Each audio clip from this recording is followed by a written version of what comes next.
बिहार का प्रथम मुस्लिम विजेता कौन था जो बिहार को जीता था? आंसर दीजिएगा बख्तियार खिलजी। जी हाँ, बख्तियार खिलजी वो पहला व्यक्ति था जिसने प्रथम मुस्लिम था जिसने बिहार को जीता था। मोहम्मद गोरी के एक साधारण दास इख्तियाउद्दीन मोहम्मद बिन बख्तियार खिलजी ने 1193 से लेकर 1202 में मध्य बिहार को विजित किया तथा नालंदा एवं विक्रमशिला महाविद्यालय को तहस नहस कर राजधानी उदंतपुरी पर कब्जा कर लिया। अतः बिहार का प्रथम मुस्लिम विजेता बख्तियार खिलजी था। नमस्कार दोस्त, आज जो क्लास स्टार्ट हुआ है आपके सामने, ये क्लास में बिहार राज्य का स्पेशल जितने भी संबंधित बीपीएससी ने क्वेश्चन पूछे वो सारे क्वेश्चंस मैं कराने जा रहा हूँ। इसका फ्री ऑफ कॉस्ट पीडीएफ आपको टेलीग्राम पे मिलेगा, उसका लिंक डिस्क्रिप्शन में दिया गया है, वहाँ से आप ज्वाइन कर लीजिएगा टेलीग्राम, वहाँ पे अपलोड कर दिया जाएगा। साथ में ये बुक लमसम कंप्लीट हो चुका है और फ्री ऑफ कॉस्ट सारे क्लासेज आपको यूट्यूब पर प्लेलिस्ट में मौजूद है, वहाँ से जाके आप देख सकते हैं। नेक्स्ट प्रश्न है, बिहार पर बख्तियार खिलजी के हमले का पहला विवरण कहाँ से प्राप्त हुआ था? आंसर दीजिएगा तबकात ए नासिरी से। तबकात ए नासिरी से प्राप्त हुआ था। इसका ट्रिक है कि बख्तियार खिलजी ने क्या किया जाता, बिहार पर हमला करके नाश किया था। क्या किया था? नाश किया था। इसीलिए तबकात ए नासिरी से इसका पता चलता है। याद रखने का ये आसान तरीका है। बख्तियार खिलजी तुर्की से आया था, ठीक है, एक मुस्लिम हमलावर था। इसकी अगुवाई में मुस्लिम हमलावरों ने 1193 में नालंदा विश्वविद्यालय को नष्ट कर दिया। प्रसिद्ध पर्शियन इतिहासकार मिनहाज उद्दीन सिराज ने अपनी पुस्तक तबकात ए नासिरी में बिहार में उसके हमलों के विस्तृत विवरण देखने को मिलता है। बिहार के चिरांद नामक पुरास्थल प्राचीनतम सांस्कृतिक है।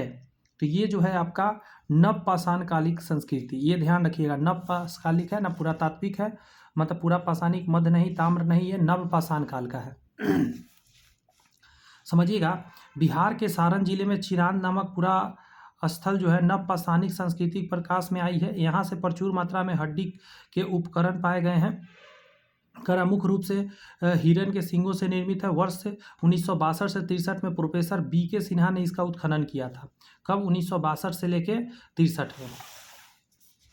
सेशन अच्छा लग रहा है तो आप चैनल सब्सक्राइब करके बेल आइकन प्रेस कर लीजिए ताकि वीडियो अपलोड हो इसी तरह आपको पहुंचते रहे, क्योंकि ये बहुत ज़्यादा है बिहार से रिलेटेड क्वेश्चन जो एग्जाम में आए हैं, तो इसको 2-3 वीडियो आएंगे बड़े बड़े। कह रहा है कश्मीर घाटी के अंतिम मुस्लिम शासक यूसुफ शाह चक, जिन्हें मुगल सम्राट अकबर द्वारा बिहार में निर्वासित किया गया था, कहाँ दफन है? तो आंसर दीजिएगा नालंदा में। फिर से सुनिए, स्टार मार देता हूँ। कश्मीर घाटी के अंतिम मुस्लिम शासक यूसुफ शाह चक, ठीक है, मुस्लिम सम्राट अकबर द्वारा बिहार से निष्कासित किया गया था, तो उसका दफन किया गया है नालंदा में। डिटेल अगर देखना चाहेंगे तो कह रहा है कश्मीर घाटी के अंतिम मुगल शासक यूसुफ शाह चक के, जिन्हें मुगल सम्राट अकबर द्वारा निर्वासित किया गया था, निर्वासन के दौरान 1592 में उनकी मृत्यु हो गई। उन्हें नालंदा बिहार में दफनाया गया है। एकदम नया क्वेश्चन रहा होगा ये आपके लिए। जैन धर्म के प्रवर्तक महावीर जी का मोक्ष स्थान कहाँ पे है? मोक्ष मतलब मरे वो कहाँ पे थे? तो आंसर दीजिएगा पावापुरी में उनको मोक्ष की प्राप्ति हुई थी। देखिए, जैन धर्म के प्रवर्तक महावीर स्वामी का मोक्ष स्थान निर्वाण पावापुरी में स्थित है। भगवान महावीर 527 ईसा पूर्व से अर्थात 72 वर्ष की आयु में बिहार के पावापुरी में कार्तिक कृष्ण अमावस्या के निर्वासन मोक्ष प्राप्त किया था। मतलब 527 में उनकी मृत्यु हो गई थी, ठीक है। 527। सारे क्वेश्चन इंपॉर्टेंट है आपके लिए।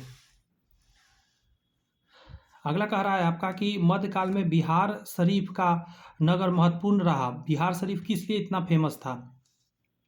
तो देखिए, विद्या के केंद्र के लिए बिहार शरीफ था क्योंकि नालंदा वहीं पे है। व्यापार का केंद्र था? जी नहीं, ये गलत है, ठीक है। आगे कह रहा है कि प्रशासनिक केंद्र के रूप में भी था, ये भी सही है, और धार्मिक केंद्र के रूप में भी विख्यात है, ये भी सही है। मतलब इसका आंसर 2, 3 और 4 चला जाएगा।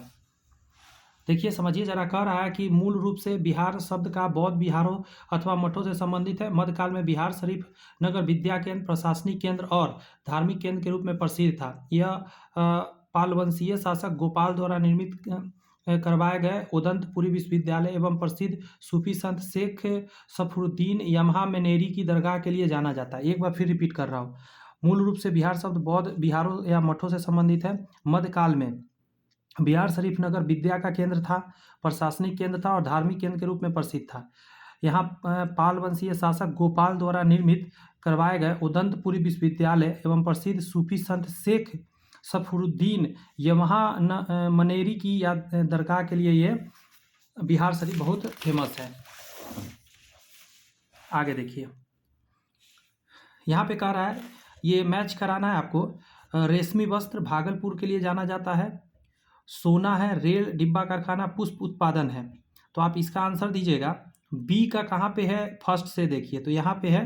तो वैशाली जो है पुष्प उत्पादन के लिए जाना जाता है, फूल उत्पादन के लिए वैशाली जाना जाता है, ठीक है। अगर सी का देखिएगा तो 2 हो जाएगा। जमुई जो है वो सोना के लिए बहुत ज़्यादा है, यहाँ पे खान मिला है। मधेपुरा जो है रेल डिब्बा कारखाना के लिए जाना जाता है। ऐसे करके आप टिक कर सकते हैं। यहाँ से समझ लीजिए, वैशाली में पुष्प उत्पादन खूब होता है, भागलपुर में रेशमी वस्त्र, जमुई में सोना और मधेपुरा रेल डिब्बा कारखाना के लिए जाना जाता है। बिहार के सुप्रसिद्ध संत सरफुद्दीन मनेरी का संबंध सूफियों के किस संप्रदाय से रहा है? तो ये हो जाएगा फिरदौसी संप्रदाय से रहा है। अच्छा क्वेश्चन है। कह रहा है सफरुद्दीन अहमद का जन्म 1262 ईस्वी में मनेर पटना में हुआ था और मृत्यु 1380 में बिहार शरीफ में हुई थी। सरफुद्दीन मनेरी फिरदौसिया सिलसिला के सूफी संत थे।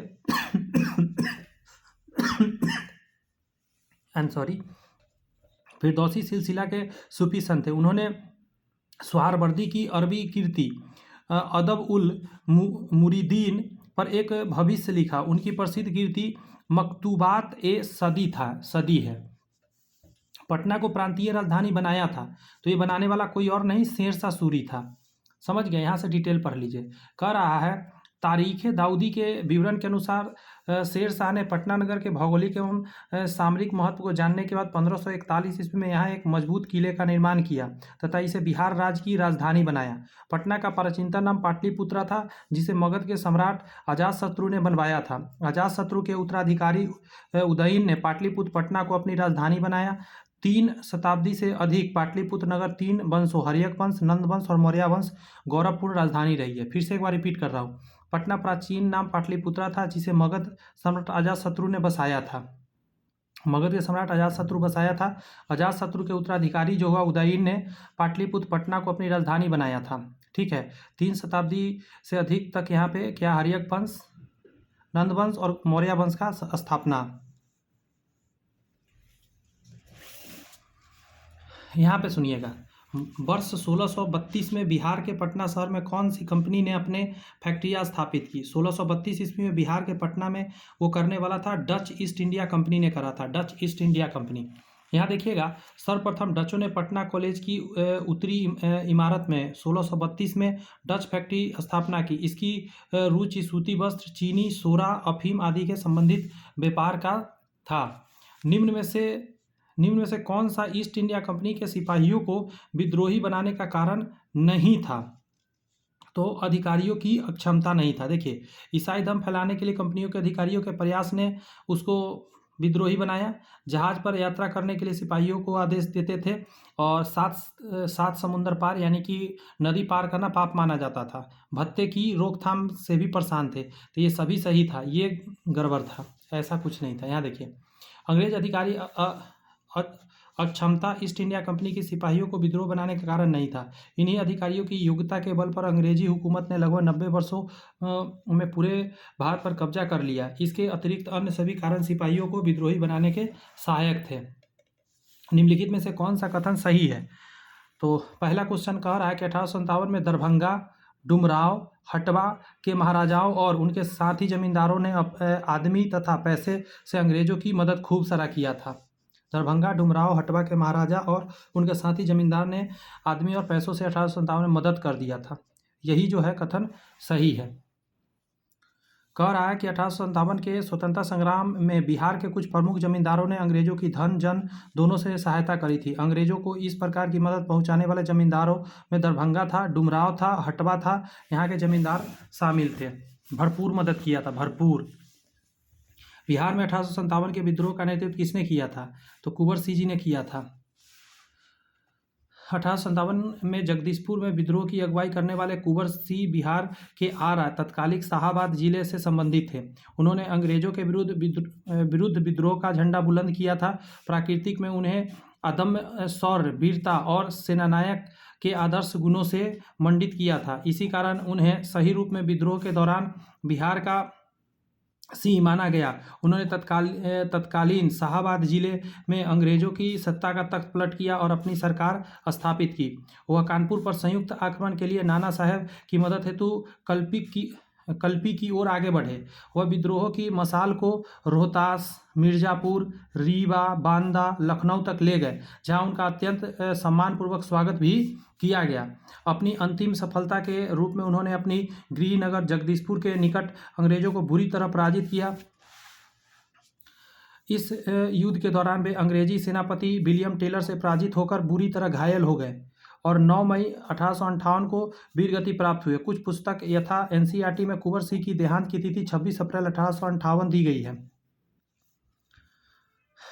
इनकी मृत्यु के बाद उनके भाई अमर सिंह ने दिसंबर 1858 तक अंग्रेजों के विरुद्ध में संघर्ष जारी रखा था। बिहार में 1857 की क्रांति को किसने नेतृत्व दिया था? तो कुंवर सिंह फिर से आंसर हो जाएगा। आगे आपका कि बिहार में 1857 की क्रांति के नेतृत्व कुंवर सिंह का देहांत कब हुआ था? तो देहांत का बात कन्फ्यूजन है थोड़ा, फिर भी 9 मई 1858 टिक मारिएगा। आगे कह रहा है कि कुंवर सिंह कहाँ के राजा थे? तो जगदीशपुर के थे। शाहाबाद अभी आरा में पड़ता है। कुंवर सिंह जगदीशपुर में कब प्रविष्ट हुए? तो आंसर हो जाएगा 22 अप्रैल 1858 को कुंवर सिंह जगदीशपुर में प्रविष्ट हुए। इसका क्या मतलब है यहाँ देखिए, 22 अप्रैल 1858 को बाबू कुंवर सिंह 1000 पैदल सैनिक व कुछ घुड़सवारों के साथ जगदीशपुर पहुंच गए। अपनी जख्मी बाह को खुद अपनी तलवार से काटकर उन्होंने गंगा को समर्पित कर दिया था। कुंवर सिंह के जगदीशपुर लौटने की खबर पाकर अंग्रेजी सेना ली ग्रांट के नेतृत्व में 22 से 23 अप्रैल 1858 की शाम को आरा से रवाना हुई। बिहार में 1857 की क्रांति के दौरान पटना, आरा और शाहाबाद जिलों में किसने नेतृत्व प्रदान किया? तो कुंवर सिंह ही थे वो, जो इन सभी जगह पे करा। बिहार में 1857 की क्रांति के दौरान पटना, आरा, शाहाबाद जिलों में कुंवर सिंह के नेतृत्व रहा। 1857 में जब उन्होंने दानापुर में तैनात सिपाहियों की कमान संभाली तो वह लगभग 80 वर्ष के थे, उम्र उनका था। बंगाल और बिहार में भूमि पर किराएदार के अधिकार को बंगाल किराएदारी अधिनियम द्वारा कब स्वीकार किया गया? तो ये 1885 में किया गया था। कह रहा है कि बंगाल किराएदारी अधिनियम 1885 के द्वारा बंगाल और बिहार में भूमि पर किराएदारों के अधिकार को स्वीकार किया गया। इस अधिनियम को बनाने का मुख्य उद्देश्य जमींदार काश्तकार के भूमि से संबंधित प्रथागत अधिकारों की प्रख्याति करना था। नमक सत्याग्रह के दौरान बिहार में लोगों ने नमक बनाने के साथ साथ किस कर के विरोध के द्वारा सरकार का विरोध किया था? तो चौकीदारी कर। समझे, चौकीदारी कर के लिए खूब सारा बिहार में विरोध कर दिया गया था। देखिए, महात्मा गांधी 22 मार्च 1930 को अपना प्रसिद्ध दांडी मार्च जो शुरू किया, उन्होंने साबरमती आश्रम से होते हुए साथियों के साथ सत्याग्रह के लिए प्रस्थान किया। 24 दिनों की लंबी यात्रा के बाद वह 6 अप्रैल 1930 को दांडी में सांकेतिक रूप से नमक कानून भंग कर दिया। इसी दौरान बिहार में लोगों ने नमक बनाने के साथ साथ चौकीदारी कर द्वारा सरकार को विरोध किया। चौकीदारी कर का विरोध बिहार में अत्यधिक सफल भी रहा था। वर्ष 1904 में देवघर में गोल्डन लीग की स्थापना ब्रिटिश वस्तुओं का बहिष्कार और स्वदेशी आंदोलन की प्रगति के लिए की गई थी। तो ये बिहार में है देवघर। कह रहा है वर्ष 1904 में देवघर, तत्कालिक बिहार अब झारखंड में चला गया, उस समय बिहार में था देवघर। गोल्डन लीग की स्थापना की गई जिसका उद्देश्य ब्रिटिश वस्तुओं की बहिष्कार और स्वदेशी आंदोलन की प्रगति था। भागलपुर में आंदोलन की शुरुआत वर्ष 1906 में हुई थी, जहां सुरेंद्रनाथ बनर्जी के अन्य समर्थकों के साथ स्वदेशवाद पर व्याख्यान दिया और उनकी समर्थन भी किया गया था। चंपारण में गांधी जी को आमंत्रण किसने दिया था? तो राजकुमार शुक्ल जी ने दिया था। राजकुमार शुक्ल ने महात्मा गांधी को लखनऊ में मुलाकात कर 1916 में चंपारण आने का अनुरोध किया। चंपारण किसान आंदोलन का नेतृत्व करने के लिए गांधी जी के साथ कलकत्ता से 9 अप्रैल 1917 को प्रस्थान किया और 10 अप्रैल को पटना वो पहुंचे थे। आगे कह रहा है बिहार के किस नेता ने महात्मा गांधी के साथ किसान आंदोलन का नेतृत्व किया था? तो व्यक्ति था आपको राजकुमार शुक्ल जी थे। कह रहा राजकुमार शुक्ल किस गांव के निवासी थे? तो उनका गांव जो था मुरली भरहवा गांव था।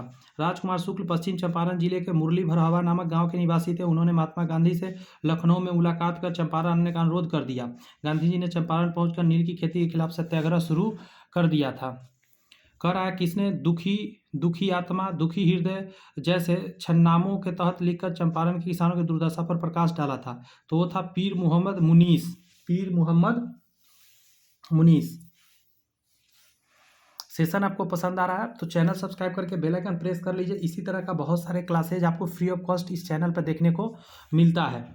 पीर मोहम्मद मुनीस ने दुखी आत्मा दुखी हृदय जैसे छह नामों से अपनी पुस्तक चंपारण में अंधेर 13 अप्रैल 1916 को, चंपारण की दुर्दशा 10 अप्रैल 1917 को, दुखी हृदय फरवरी 1916 में लिखकर चंपारण के किसानों की दुर्दशा पर प्रकाश डाला। चंपारण में महात्मा गांधी, हिंदू मुस्लिम एकता आदि पर भी इन्होंने खूब सारा लेख लिखा है। स्वामी सहजानंद सरस्वती ने एक पत्रिका का प्रकाशन किया जिसका नाम क्या था, तो उसका नाम था आपका हुंकार। देखिए स्वामी सहजानंद सरस्वती 1889 से लेकर 1950 तक को भारत में किसान आंदोलन का जनक जाना जाता है। वे एक बुद्धिजीवी, लेखक, समाज सुधारक, इतिहासकार एवं किसान नेता थे।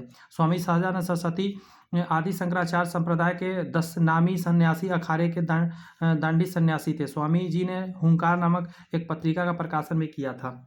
1929 में इन्होंने बिहार किसान सभा का वो किया था। बिहार प्रोविंशियल किसान सभा का गठन कब हुआ, तो ये हुआ था आपका 1929 में। अभी मैंने कहा बिहार किसानों को संगठित करने और उनकी कठिनाइयों को निदान करने के उद्देश्य से नवंबर 1929 में सोनपुर मेला के अवसर पर बिहार प्रांतीय किसान सभा की स्थापना हुई। स्वामी सहजानंद इसके प्रथम अध्यक्ष थे।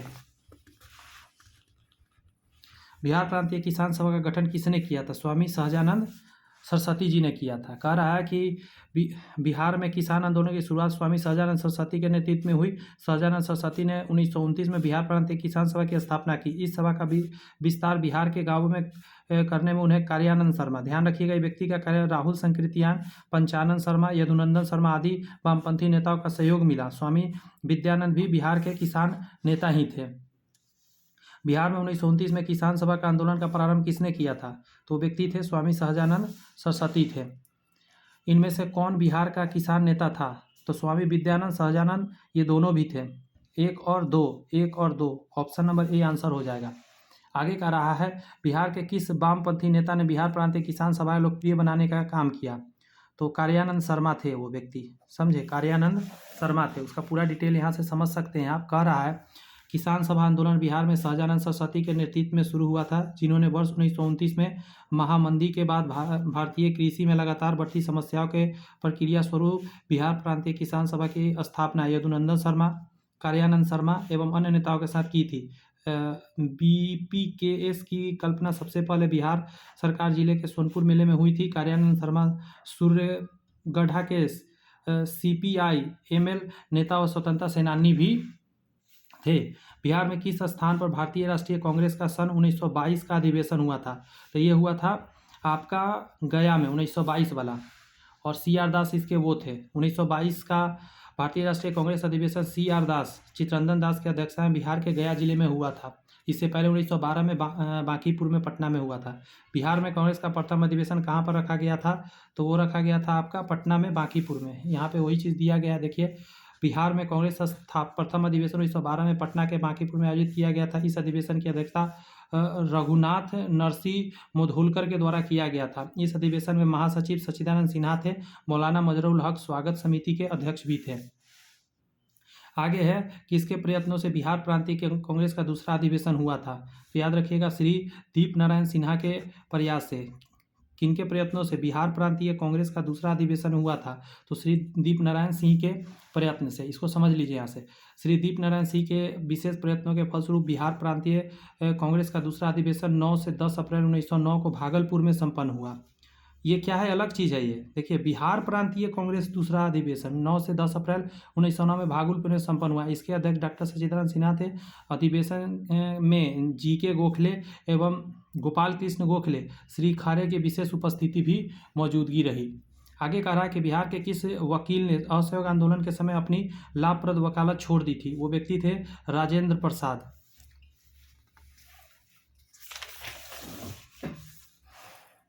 यहाँ पे कह रहा है कि राजेंद्र प्रसाद ने असहयोग आंदोलन 1920 से लेकर 22 से जुड़ने के लिए अपनी लाभप्रद वकालत छोड़ दी थी। राजेंद्र प्रसाद ने इंडियन डिवाइडेड नामक पुस्तक भी लिखी थी।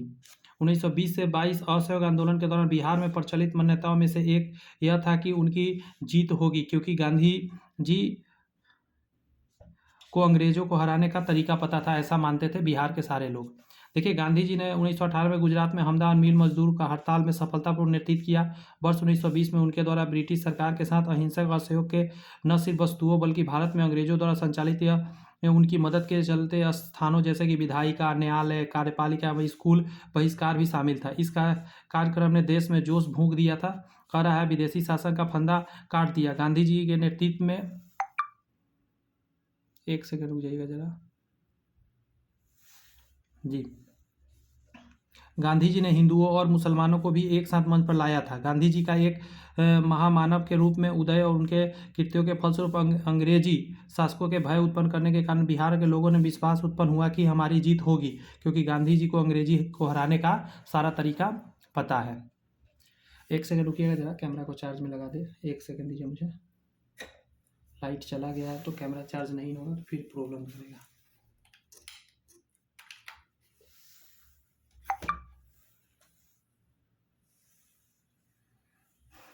जी, गांधी जी के असहयोग आंदोलन में लोगों को शराब से परहेज करने का आग्रह किया था। फलस्वरूप सरकार के राजस्व में भारी कमी आई। एक प्रदेश की सरकार ने लोगों को फिर से शराब पीने के प्रेरित करने के लिए प्रमुख व्यक्तियों की एक सूची प्रसारित की जो शराब पीते थे। उस प्रदेश का नाम बताइए। वो कोई और नहीं, बिहार था। देखिए क्या था, गांधी जी ने असहयोग आंदोलन के फलस्वरूप लोगों को शराब से परहेज करने के चलते सरकार राजस्व में भारी कमी आ गया था। बिहार, उड़ीसा की सरकार शराब के स्वास्थ्य के लिए हितकर प्रभावों को प्रसारित करने के लिए ऐसे प्रसिद्ध एवं महान लोगों की सूची जारी की जो शराब का सेवन करते थे। इस सूची में सिकंदर महान, जूलियस सीजर, नेपोलियन, शेक्सपियर आदि शामिल थे। असहयोग आंदोलन के दौरान किसने पटना कॉलेज छोड़ा जबकि उसकी परीक्षा केवल 20 दिन ही बचा हुआ था? वो कोई और नहीं थे, जयप्रकाश नारायण जी थे। देखिए, कह रहा बिहार के सारण जिले में जन्मे स्वतंत्रता सेनानी जयप्रकाश नारायण ने असहयोग आंदोलन के दौरान पटना कॉलेज छोड़ दी जबकि उनकी परीक्षा केवल 20 दिन बचे हुए थे। इसके पश्चात उन्होंने कांग्रेस द्वारा संचालित बिहार विद्यापीठ में प्रवेश ले लिया था। असहयोग आंदोलन के दौरान बिहार में कृषकों का नेतृत्व किसने किया था? असहयोग आंदोलन के समय तो आंसर हो जाएगा स्वामी विद्यानंद थे, सहजानंद नहीं, विद्यानंद। देखिए, स्वामी विद्यानंद बिहार के किसान नेता थे। असहयोग आंदोलन 1920-22 के दौरान बिहार में कृषकों नेतृत्व स्वामी विद्यानंद ने किया था। विशेषकर उत्तर बिहार के कई जिलों में, खासकर दरभंगा के इलाकों में स्वामी विद्यानंद रैयतों को अपने अधिकार के बारे में सचेत कर रहे थे। भागलपुर में नमक सत्याग्रह का नेतृत्व किसने किया था? तो आंसर हो जाएगा महादेव लाल सर्राफ।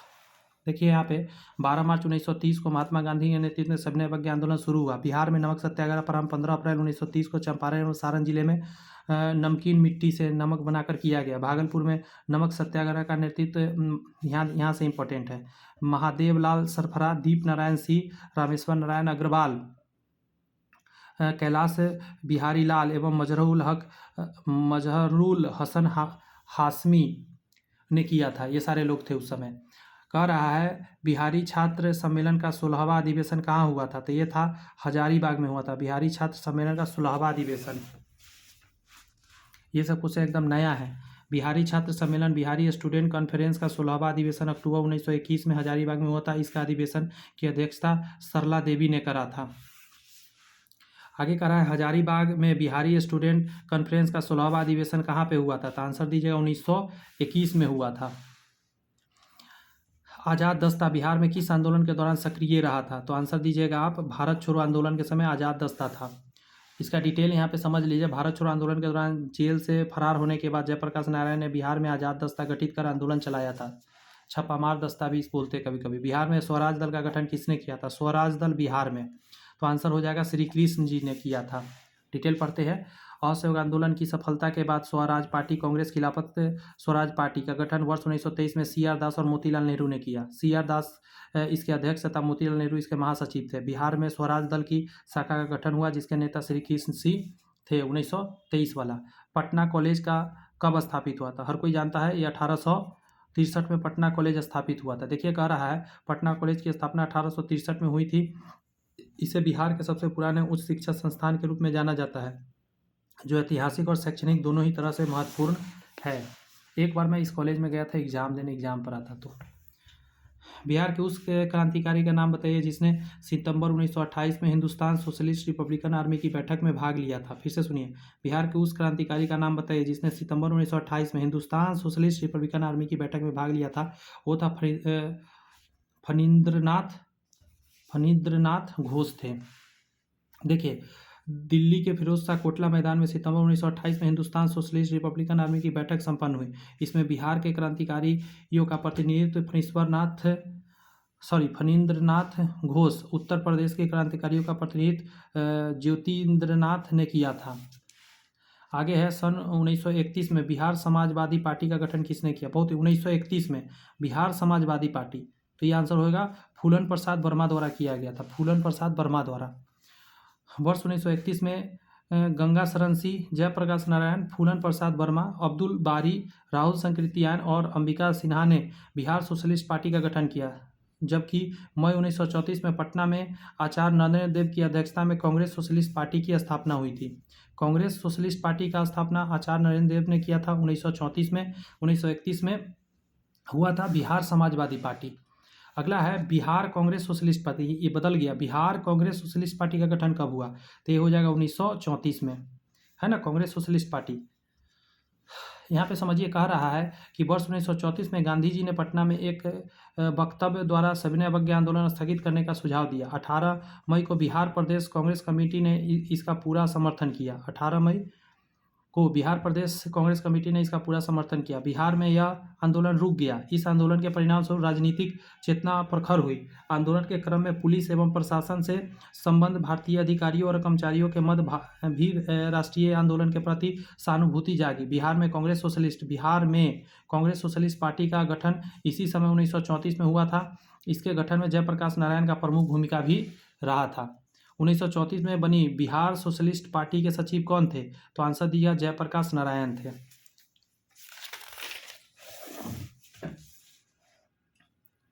प्रथम अखिल भारतीय कांग्रेस समाजवादी कॉन्फ्रेंस का आयोजन बिहार समाजवादी पार्टी की ओर से मई 1934 में पटना में जयप्रकाश नारायण द्वारा हुआ। इस कॉन्फ्रेंस की अध्यक्षता आचार्य नरेंद्र देव ने किया था।